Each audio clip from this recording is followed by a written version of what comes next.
Good morning class. Welcome to your daily current affairs on paper Hindu. Yeah, good morning. Good morning Kriti Singh, good morning Kritika, good morning Burhan, good morning Shubham. Yeah. Well, let's see today's paper.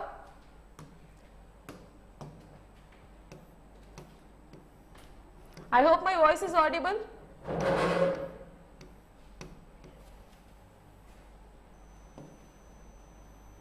The first article goes with your G20 countries. So yeah, I told that currently we are having a national summit where international delegates are going to have come actually yesterday.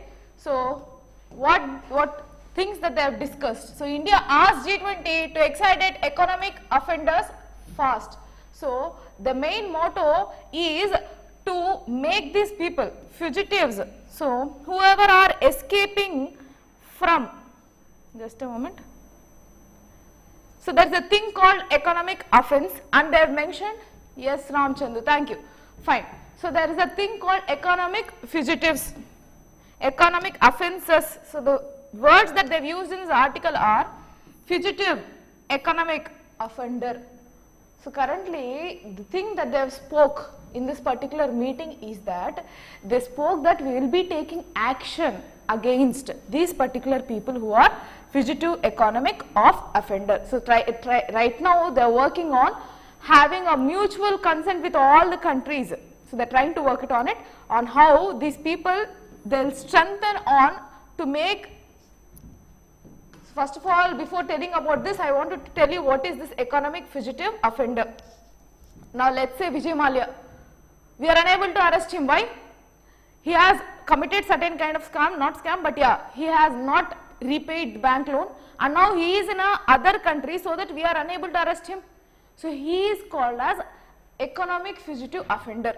So economic fugitive offender is a person, they have given here, yeah, the term economic fugitive economic offender is defined as an individual against whom a warrant of arrest in relation to scheduled offence has been issued by any court in India who has left the country to avoid criminal prosecution, or if you abroad refuses to return to face criminal prosecution. So in the light or in the fear of this criminal prosecution, they will stay in the foreign countries itself, avoiding this arrest warrant. So these people are this economic fugitive offender or fugitive economic offender.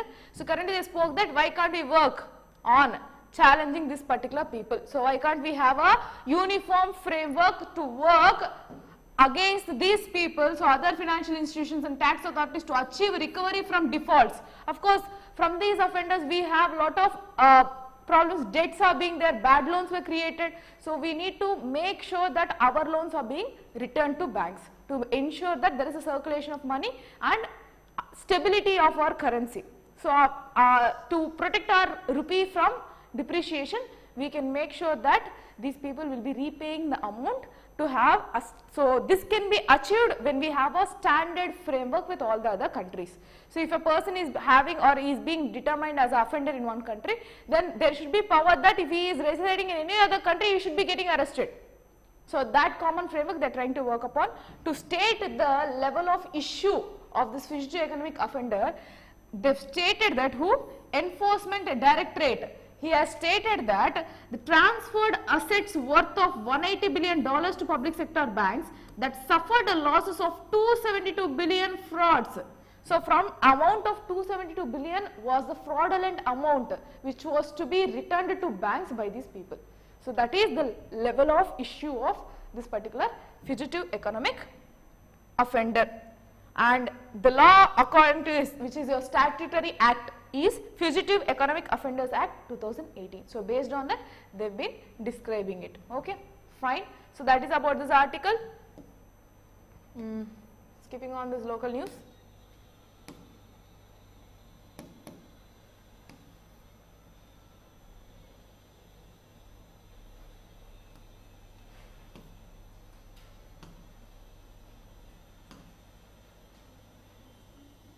So yeah, all 5 S-400 regiments expected to be delivered by early 2024. So S-400 is an air missile regiment. So regiment is something that again it will be further divided into battalions or something. Okay, most probably 2 battalions. as part of our military, Indian military system. So currently these particular 5 regiments to be delivered by whom? From Russia. So we have made an agreement with them where we have asked them to give this particular technology of S-400. So S-400 regiment, air missile regiments are to be given to India. So far this month they have delivered 3rd regiment. So still how many regiments are left? 2 regiments. So they mentioned that by early 2024, so by the next year or the beginning of next year, we will be giving you all these regiments. So we will be completing our agreement. Says who? Russia. So we have huge defense ties with Russia. So that is one. They have announced this, and we have spent around 5.43 billion to get this particular material, missiles. Okay, missile regiments. So that is about this article. Important for your GS3. And meanwhile, India's Navy's Kilo class submarine INS Sindhuratna. So INS Sindhuratna was sent for further. So currently this particular INS Sindhuratna is a Navy based class which was extinction of life. That means it will be extinct. That means we will understand that it will no longer be working, but later on it can be redeveloped or remodulated. No, so anything can be renewed. So in the same way that is being renewed in Russia, now we are in a situation that how to transfer it from there to here. So they are working on different alternatives. They are checking on different alternatives how that particular INS Sindhuratna can be transferred to India. So that is the update from Russia. So 2 updates. One is by S-400. This month they have delivered 3rd one, and 2 will be delivered by rest of the 2 regiments will be delivered within the early 2024. And Sindhuratna is being remodeled and it should be sent to India soon. Okay. So that is about this article. Next.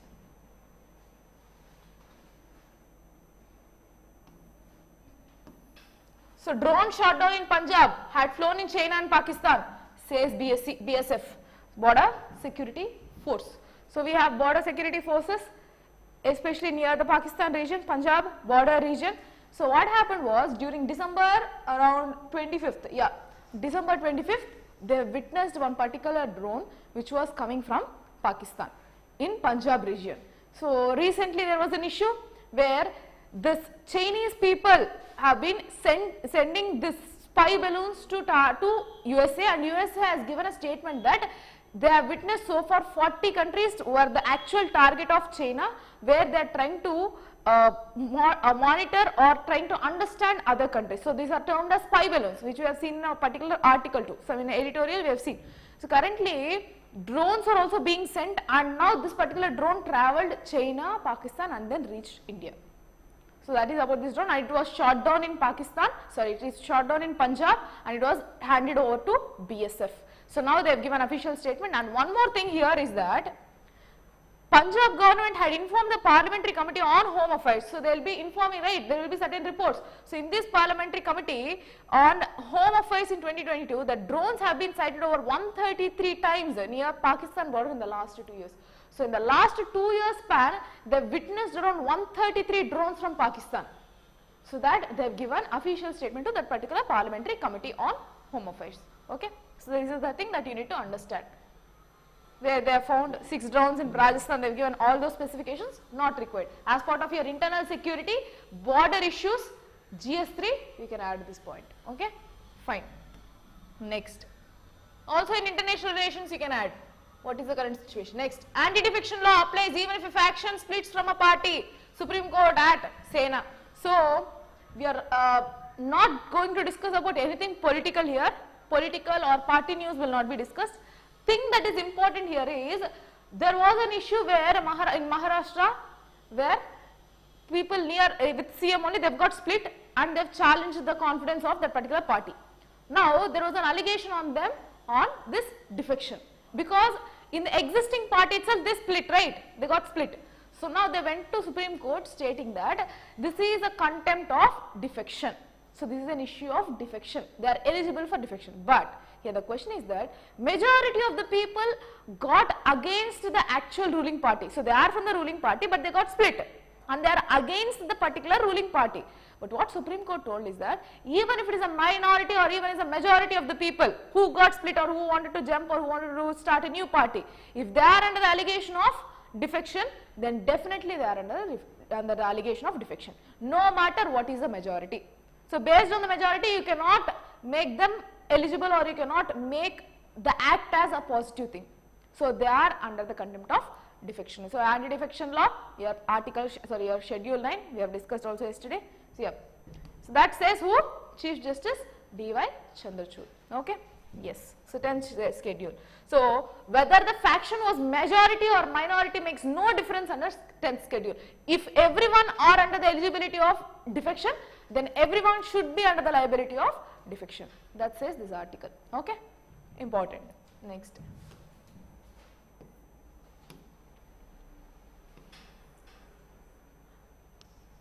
New Delhi makes renewed push for consensus at G20 meeting. So negotiators talk on breaking the impasse between Russia, China combined and G7-led countries over a jointly approved document at foreign ministers meet, and the former had objected to the references of war at Bengaluru event.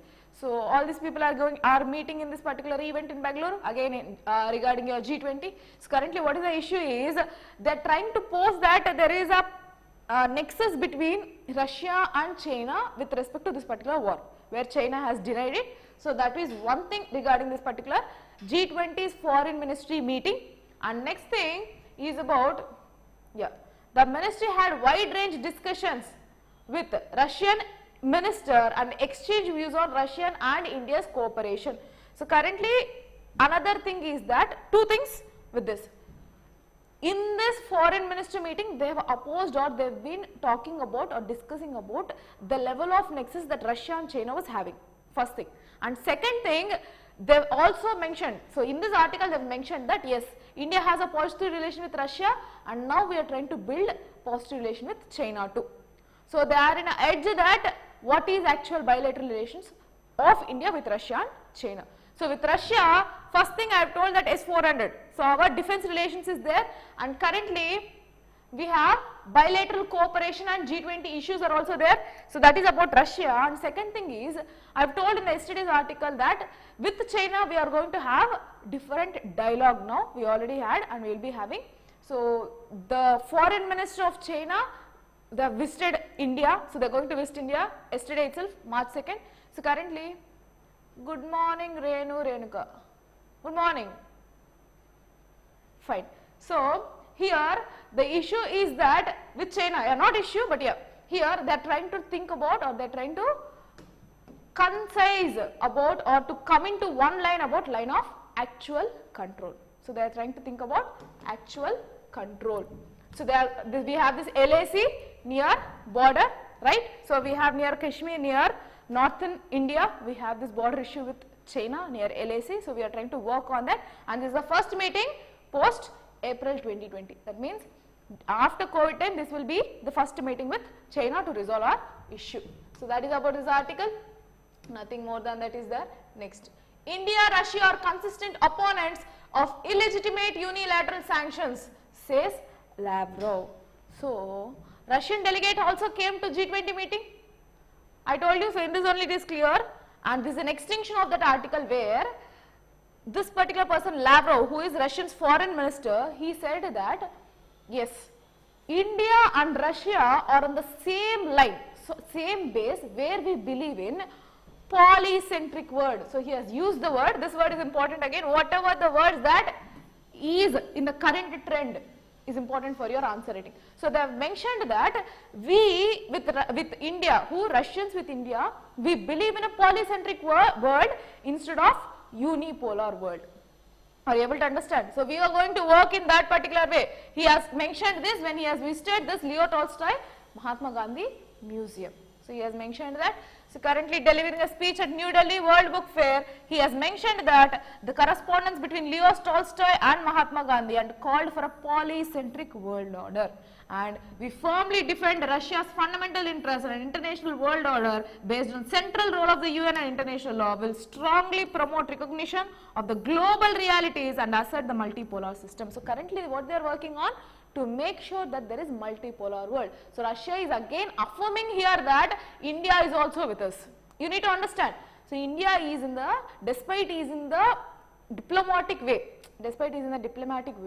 still Russia is assuring that yes, India is with us. At the same time, Western countries are showcasing or pressurizing India to take a stand against this particular Russia and Ukraine war. So, you need to understand, we are maintaining a balanced foreign relations here. Okay, fine. And that is itself optimum way for India right now. We have seen in yesterday's article too.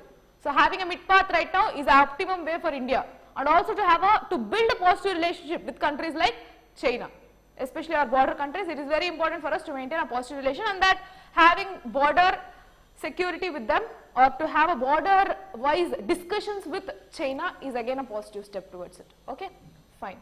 Next. So, rest all is not required. Yes. So, yesterday I told that the Union Minister Dharmendra Pradhan has met, Australian Education Minister has met Dharmendra Pradhan, who is our Union Education Minister, and they are working on lines with each other where the degrees or the education that is going to be pursued in Australia will be valid in India. That is in lines with our NEP policy 2020, National Education Policy 2020. So, now what happened was, yesterday's news, which is your today's newspaper, what happened here is in Gift City. So, where is Gift City? Offline students, where is Gift City? Gujarat. So, in Gujarat, currently he has agreed that they made an agreement that for the first time foreign universities, 2 public Australian universities. So, in Australia it is government universities. So, they are going to establish that universities in Gift City. So, that was the agreement that has happened, that was announced in yesterday's meeting. Okay, fine. So, that is about this article. Let's go. Yes, Gujarat, correct Burhan. So, it's in the Gujarat one. Fine. So, that is about this article, and they have mentioned different other scenarios or percentages, but that is not required. Only one thing is required, that in Gift City this is the first time where 2 public universities of Australia will be established. That is what important. Next, Scheduled Tribes Panel requisitions, FRA action reports from top court. So, here the thing is that now there was a particular, not bill, act. So, there was an act which is Forest Conservation Act, New Forest Conservation Rules basically by 2020, potentially diluting Forest Rights Act.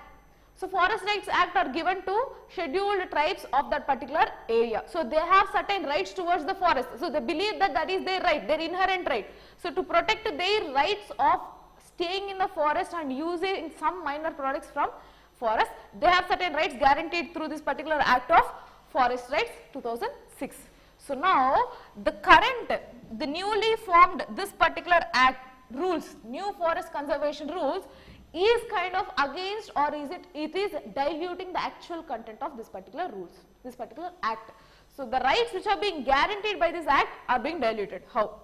So, it has been it has been reported, or it is being accepted in all these states and union territories. Now, the issue is, after the union government introduced this, the panel, so the panel has wrote to, so who is this panel? Scheduled National Commission for Scheduled Tribes. What is the article?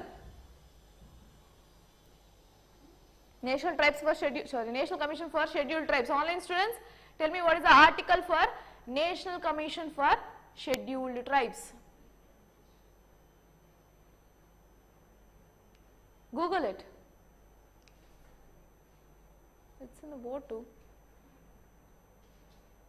Online students, is it 338A? 338A. Okay.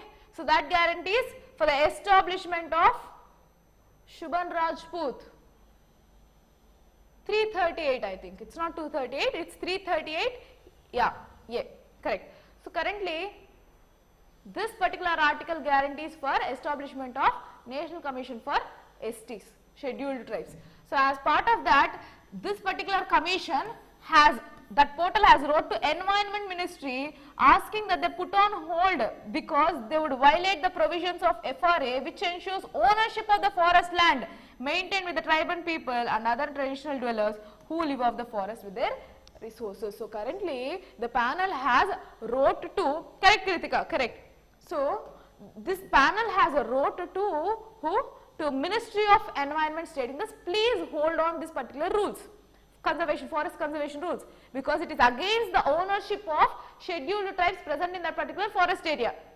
So yeah, so in response that Minister Bhupendra Yadav insisted that these rules were framed under, so the minister currently what? This particular commission has wrote to the Minister of Environment, and the minister has responded that the rules were framed under the Forest Conservation Act 1980, that the panel's apprehension was not legally tenable. So there is no need for you to be tensed, because that is inside or under the purview of the Act of 1980, which is your Forest Conservation Act of 1980. So the commission, again told, I am explaining this article more because important. For what? Your social justice part. Social justice part, what are the actions taken by National Commission of SC, National Commission of ST, can be directly asked in your mains. So for social justice this is important, fine. The sources in the commission said it was looking to the review of the overall implementation of FRA at ground level and examine the rejection of titles and encroachments on forest land. It will propose recommendations to further secure the rights. So currently, what again the ministry has assured is that we will check on the actual, if there is any kind of rejection of titles, that means if that particular land is being owned or titled to any other individual person other than that particular forest rights, other than that people, and we will also ensure if there is any encroachment, so certain area will be protected, right? Inside forest also, even these forest people cannot do certain things, only certain minor forest products can only be taken from that particular forest. So currently what Ministry of Environment has told that we will check on the rejection, or we will look into this issue of or examine the rejection of titles and encroachments in the forest area, and also we will work on to secure the actual rights of these people who are residing there, scheduled tribes basically. So we will ensure that their rights are being protected. So that was a statement given, important, okay. Not the statement, but this particular, how it is being compromised is something which is important, fine. Next.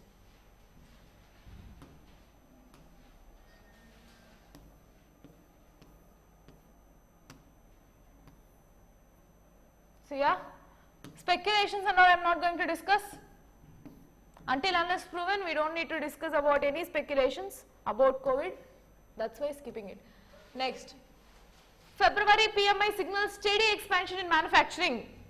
So, in the manufacturing sector, generally there is this particular index called Global India, S&P Global India's Manufacturing Purchase Managers Index, which is PMI. So, if you would have seen your FRBM statement, you will be having this Purchasing Managers Index.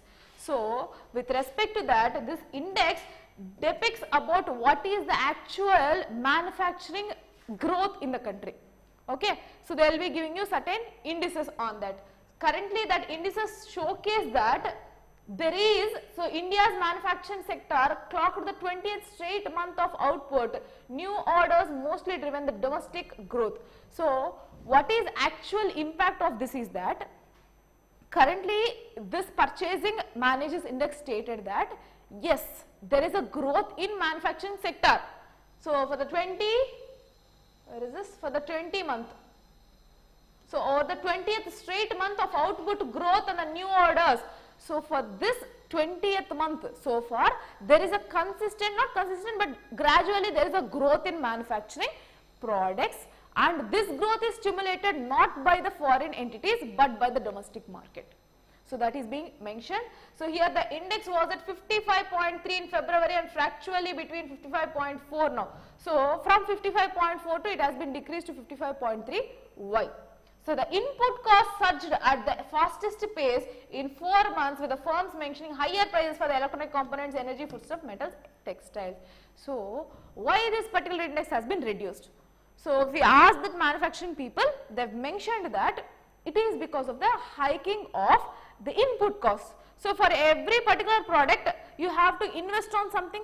So input cost will be there, at the end you will be adding your profit and then you will be purchasing something. I mean you will be selling it to something. So let's say from producer So at the producer end you will be having input costs. So with these input costs he will be adding certain kind of profit for his work or his or her contribution. They will be adding certain kind of profits and will be selling to some wholesaler, from wholesaler to retailer, and from retailer to end consumer or customer. That means, just a moment, we the citizens. So at each end there will be addition of amount. So these input costs are huge, due to which there is less in index. So despite increasing in the market manufacturing scenario, but still the growth was, the index shows that it is less because the input costs grew, and with firms on what are the components? Your electronic components, your foodstuff, and then you have metals and textiles. However, even if there is an input cost increase, lot of burden did not fall on the consumers. Why? That input costs were bear by or were absorbed by at producers end. So they have taken this burden of input costs. So 94% of the input cost was absorbed by the producer, and which reduced, or which the higher cost were absorbed by them producers rather than passing on them to buyers. That is why we cannot see huge increase in the products amount, products purchase. So the price levels will not be hugely changed, because despite increasing in input costs, that was being absorbed by producer end itself. So that is about this article. So unique style of marketing now actually, because generally that burden will be carried on to buyers, but for this particular month it was being transferred or absorbed by producer itself. Fine. Next, Moody's. So Moody's is again a global, national or global rating system of investors. So they will be predicting each country's growth rate. Why this is required? Based on the country's growth rate and stability, if I am being any investor or if any businessman or businesswoman, I will be estimating the level of stability that country has. What kind of inflation it would fetch me if I invest something. So earlier it has forecasted that 7% growth rate will be there in the country, but now it has reduced its forecasting to 6.8%. So it has mentioned that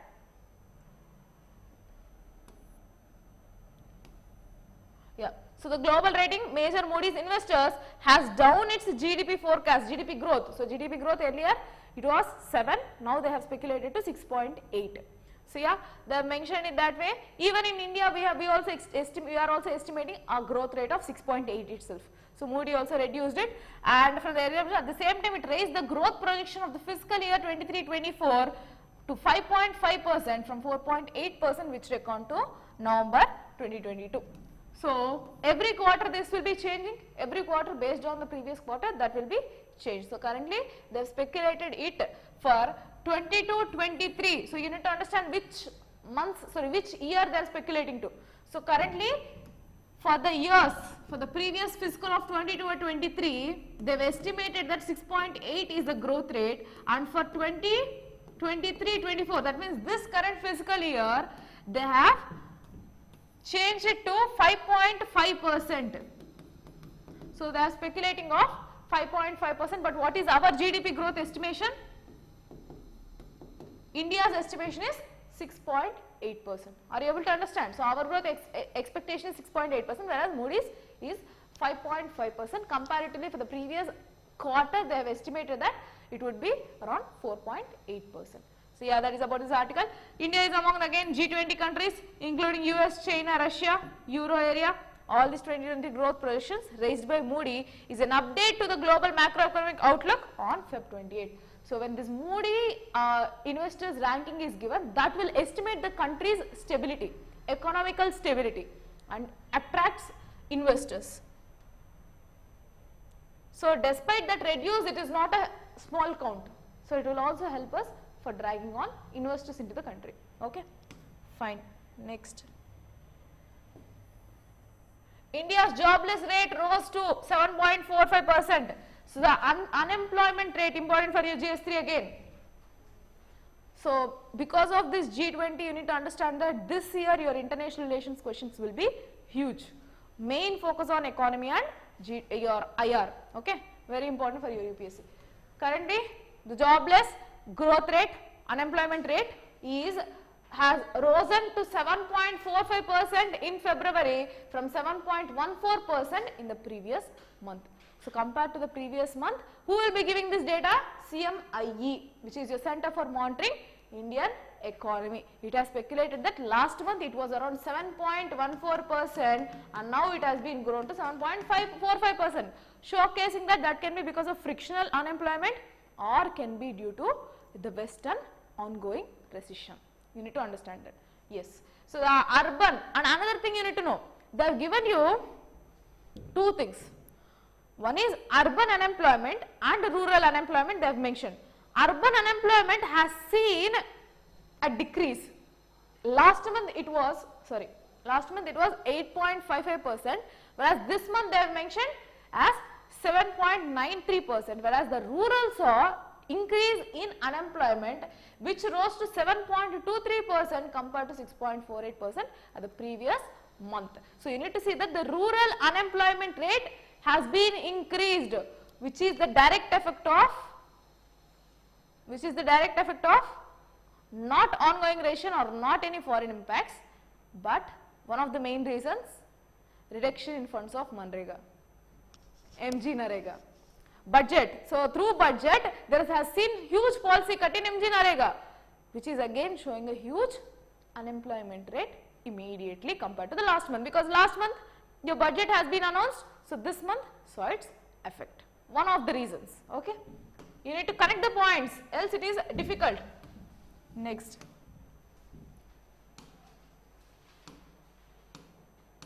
all the dots should be connected. Next, so in numbers 245 in numbers, where ma'am, ये क्या है, hello क्या पता रहे हैं, what is this?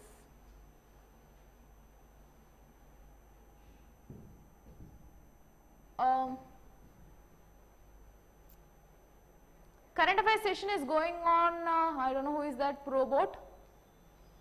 Yeah, we are dealing with current affairs session. Yes. If you have any doubts, you can pose in the chat box. Fine. 245 are the number of elephant deaths reported in Odisha in the last 3 years between 2019 to 2022. So important for your environment, ecology part, GS3 again. So they have mentioned that in Odisha, that means in Odisha, it has seen 245 elephant deaths within the span of 2019 to 2022. So if you have any doubts, you can pose me in the chat box. Fine. So 83.7% in percentage, the purity of uranium particles. So when I was mentioning about Iran, why US had issue with Iran is that they are trying to enrich the uranium and they are trying to weaponize the existing nuclear technology. So usage of this uranium, ma'am, where is this happening? This is an online session for you from UPSC guide. This is happening in Andhra Pradesh. Okay, fine. So yeah, currently the purity of the uranium particles enriched in Iran. So it is enriching the uranium so that it can weaponize that particular nuclear technology. But they have earlier a pact with the US that they will be using it only for civilian purposes. So we use nuclear technology for producing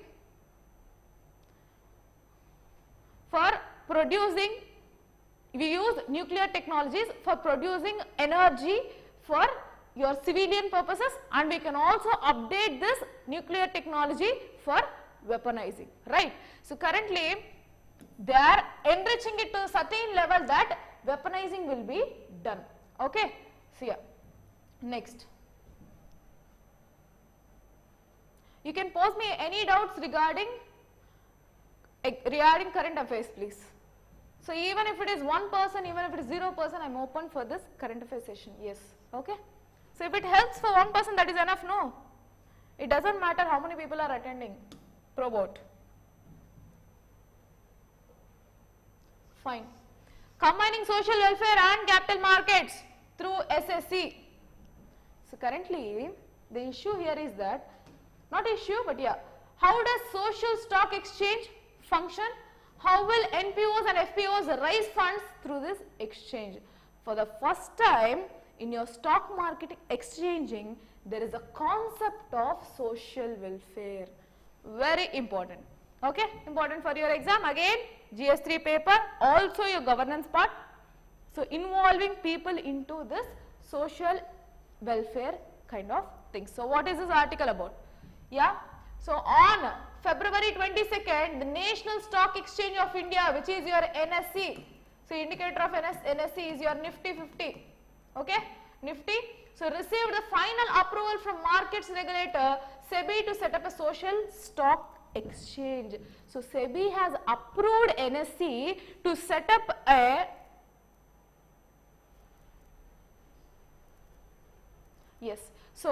to set up a stock exchange, so social stock exchange. So it has started it. So the SSE would function as a separate segment within the existing stock exchange and help social enterprises raise funds from the public through its mechanism. So currently what they are doing here is that SSE would function as a separate segment within the stock exchange. So they have different portals, right, where they can purchase, where they can sell. So selling and purchasing, so sell and buy. Sell and buy of stocks. So currently here SSE would function as a separate segment within the existing stock exchange and help social enterprises. So what is a social enterprise? So currently the social enterprise is a particular enterprise or a company which would contribute at least 67% of its activities to social sector. So what is the social sector? We will be seeing it. For the first time they have introduced that there will be certain kinds of a particular portal of a social welfare portal where they can claim or raise funds from these stock exchanges for the social welfare purpose, whatever the companies or whatever the NPOs or FPOs. So NPO is non-profit organization, so we will be discussing that too. So currently they will be working on it, on how these people will be raising funds from your NSE, right. Next, so it would serve as a medium for enterprises to finance social initiatives. So how is this going to help? This particular portal will help in such a way that it will help, or it will be medium for social entrepreneurs to finance social initiatives. So if they are involved into any kind of social activities, they can directly take funds from your stock market itself for the first time. So earlier how it used to be fundraising session, or they used to get funds from any foreign entities. Now it is being legalized, right? So whatever you are purchasing, whatever you are selling, buying and purchasing, everything will be in that particular stock exchange. So you are regularizing it again and also increasing the situation where they can attain more funds. Okay, fine. Legalizing it. Yes, you can subscribe, no problem. Any non-profit organization for profit social enterprises that establish the primacy of social intent would be recognized as a social enterprise. So what can be mentioned, or what can be given, or whatever the entities that can be given this social enterprise is that any non-profit organization which is an NPO or for-profit social enterprises, if it is in the intent of doing some social activity, as I told you 68% is the limit, at least they should be doing 68% of social activities. So currently that establishes the primacy of social intent would be recognized as a social enterprise. So if they are working on some social activities, then they can be recognized as social enterprise. So it can be NPO or FPSC. So now what is the constraint that is important? First, what is a social stock exchange, and then we will go to NPO or FSP. Okay, so FPSC, sorry, FP is the for profit social enterprise. Fine. So currently what is your social stock exchange? It would function as a separate segment within the existing stock exchange that help social enterprises raise funds from the public through its mechanism. So currently NSE is given this permit where they can create a particular segment. So a particular, in the portal itself they will be having a particular segment where it is completely restricted to the social enterprises who are working on social intent, right. So yeah, currently it would serve as a medium for enterprises to seek finance for their social initiatives, acquire visibility and increased transparency. That is what I told you. So you will know who is buying, who is selling. It is clearly transparent and it would be a place where they will be getting this finance from people, from public, right. So the retail investors can only invest in securities and for profit under the main board. So again, other constraints.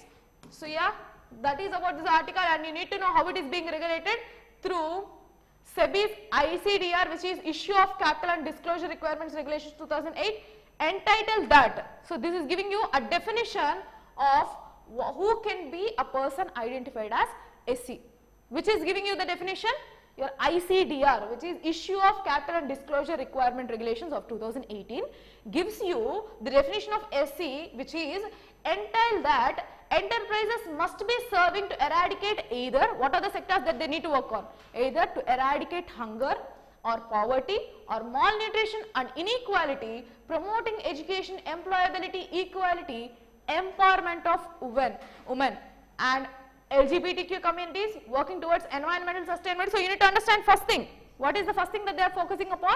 Women and children especially, on their malnutrition or hunger, weaker sections, something related to social justice, no, something related to your work towards social service.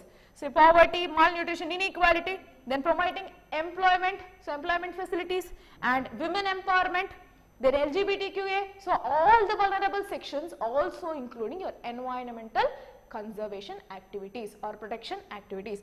For all these and the protection of natural heritage, national heritage and art or bridging the digital divide among other, at least 67% of their activities must be directed towards attaining the state objective.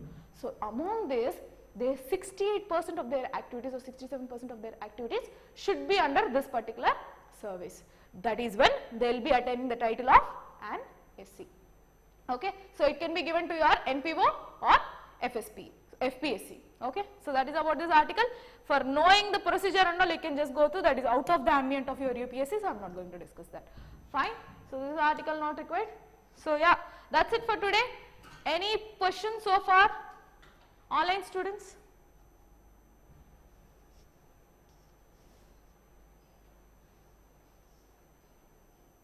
Any questions that you have? Else we can wind up the session. Offline?